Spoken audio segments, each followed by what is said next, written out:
अच्छा गर्ल्स, ये scalar component of a vector A along a vector b is a dot b over b magnitude, and vector component of a vector a along b is a dot b over b magnitude square into b vector.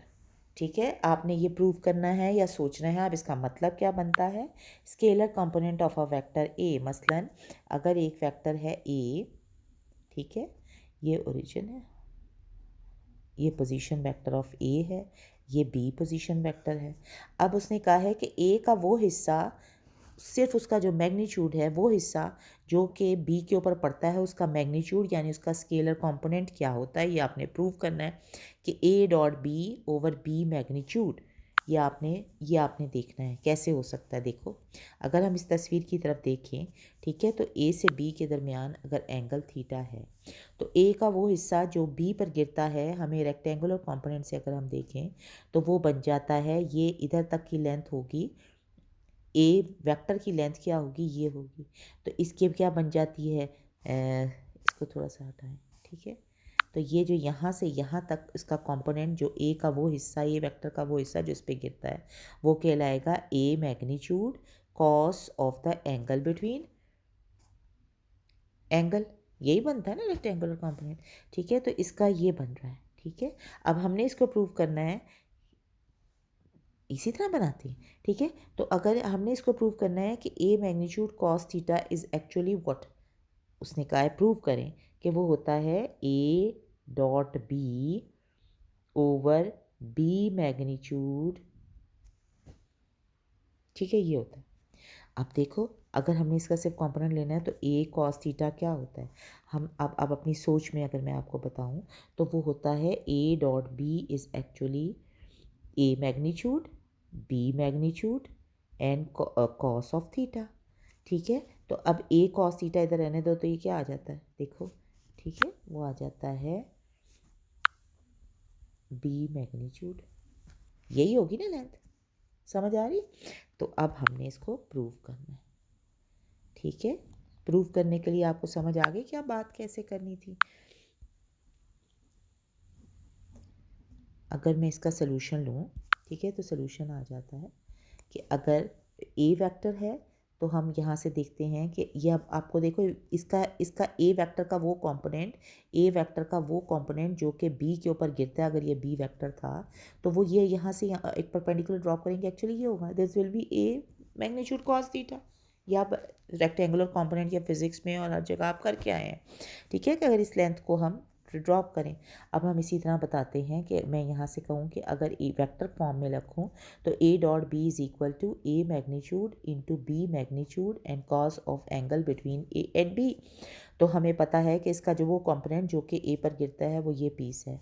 ठीक है, तो हम कह देते हैं कि it is equal to, अब हम इसको डिवाइड करते हैं बी मैग्नीट्यूड के साथ, तो दिस इज़ द कंपोनेंट जो कि स्केलर कंपोनेंट था, या उसका जो अमाउंट था जो कि बी पर गिरता था। ठीक है, बी पर था। अच्छा, अब उसने कहा वेक्टर कंपोनेंट, अब वेक्टर कंपोनेंट क्या होगा कि उसका वेक्टर बताओ। ठीक है, उसका वेक्टर बताओ।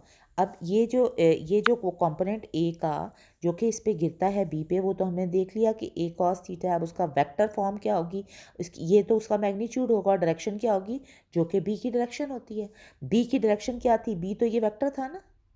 ठीक है, अब इसकी डायरेक्शन क्या थी, ये डायरेक्शन किसी भी वेक्टर की क्या होती है, उसका एक यूनिट वेक्टर होता है, यूनिट वेक्टर उस डायरेक्शन में। ठीक है, तो अब बी का यूनिट वेक्टर जो इस डायरेक्शन में है, वेक्टर कंपोनेंट क्या बन रहा है फिर, vector component is actually vector component of a along b क्या बन रहा है, वो बन रहा है ए डॉट बी बी। ठीक है, ये उसका मैग्नीट्यूड हो गया, और ये इसकी डायरेक्शन को हम बनाते हैं तो डायरेक्शन बन जाती है जनाब a unit vector in the direction of b. ठीक है, और in the direction of b अगर यूनिट वेक्टर है तो a dot b over b magnitude, और यूनिट वेक्टर की डेफिनेशन क्या होती है, वेक्टर ओवर इट्स मैग्नीट्यूड। ठीक है, तो क्या बन जाता है, आप देखो मल्टीप्लाई हो रहा है, मल्टीप्लाई डायरेक्शन। ठीक है, तो ये आ गया a dot b over b magnitude square into b. जो कि हमने प्रूव करना था। और आइंदा के लिए याद रख लेना था कि अगर किसी वेक्टर का कोई पार्ट किसी दूसरी वेक्टर के ऊपर हमने देखना हो तो नेचुरली क्या करना है, अगर ए का बी के ऊपर देखना है तो इनके दरम्यान अगर हमें एंगल मालूम हो या ना भी मालूम हो तो हमें क्या करना है एक्चुअली, उन दो, अगर हमने सिर्फ स्केलर यानी उसका मैग्नीट्यूड देखना है कि वो क्या हिस्सा बी पे या ए पे गिरता है। अगर ए का पार्ट बी पे गिराना है तो उसके डॉट प्रोडक्ट लेना है और नीचे जिसके ऊपर कॉम्पोनेंट लेना है उसका मैग्नीट्यूड ले लेना है, ठीक है। और ये उसका स्केलर कंपोनेंट है। इसी तरह अगर मैं आपसे पूछूं कि बी का वो पार्ट या बी का वो कंपोनेंट जो कि ए पर गिरता है वो एक्चुअली क्या होगा, फिर वही ए और बी का डॉट लिया जाएगा और नीचे डिवाइड कर दिया जाएगा ए के साथ, ठीक है। और अगर मैं वेक्टर कंपोनेंट लेना चाहूँ, अगर अलोंग ए का कंपोनेंट अलोंग बी लूँगी तो वो क्या बनेगा, वो बन जाएगा जनाब बी की डायरेक्शन वेक्टर के साथ, यानी बी का यूनिट वेक्टर के साथ। यूनिट वेक्टर की डेफिनेशन यहाँ लगा देंगे, ठीक है। और ये बन जाएगा vector component of a along b, तो वो बन जाएगा ए डॉट बी और बी की डायरेक्शन में, और ये आ जाएगा बी मैग्नीट्यूड स्क्वायर। और अगर scalar vector component of b along a लेना है तो क्या होगा, a dot b over a magnitude हो जाएगा जो कि उसका उस कंपोनेंट का स्केलर पार्ट होगा, और डायरेक्शन किसकी होगी, अगर वेक्टर पार्ट लेना है तो फिर उसके मैग्नीट्यूड से हम डिवाइड कर देंगे, यानी कि आ जाएगा a dot b over a magnitude square into a vector.